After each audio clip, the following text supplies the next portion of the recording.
نبی کریم صلی اللہ علیہ وسلم ایک دفعہ اپنے صحابہ کرام کے ساتھ بیٹھے ہوئے تھے۔ نبی پاک علیہ السلام نے اپنے صحابہ کو ایک قصہ سنایا۔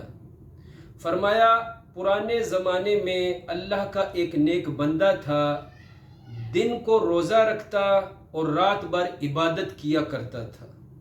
اللہ پاک نے اسے طویل عمر عطا کی تھی۔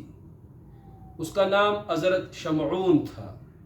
نبی پاک علیہ السلام یہ قصہ بیان فرما رہے ہیں اور ساتھ ہی آپ ابدیدہ ہو گئے، انتہائی غمگین اور جذباتی ہو گئے۔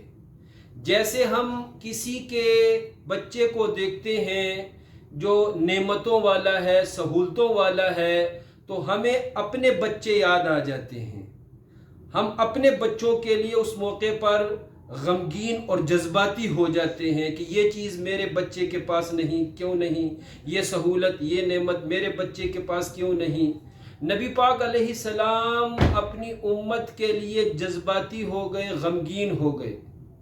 اللہ پاک نے اپنے نبی کا غم گوارا نہیں کیا، فوراً جبریل امین کو بھیجا اور جبریل امین حضور کے پاس وحی لے کر آئے۔ انا انزلناہ فی لیلۃ القدر وما ادراک ما لیلۃ القدر لیلۃ القدر خیر من الف شہر۔ اللہ پاک نے اپنے محبوب کو یہ وحی عطا فرمائی، اے محبوب آپ کا کوئی بھی امتی لیلۃ القدر میں عبادت کرے گا تو اسے 1000 مہینوں سے بڑھ کر عبادت کا ثواب ملے گا۔ عزیزان محترم، اعتکاف کا بنیادی مقصد لیلۃ القدر کو تلاش کرنا ہے۔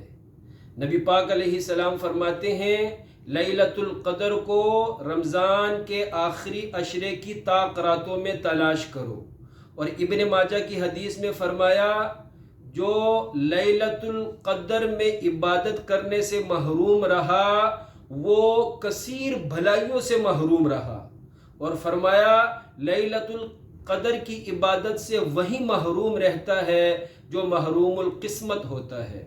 اللہ کریم ہمیں ان طاق راتوں کی قدر کر کے خوب عبادت کرنے کی توفیق عطا فرمائے۔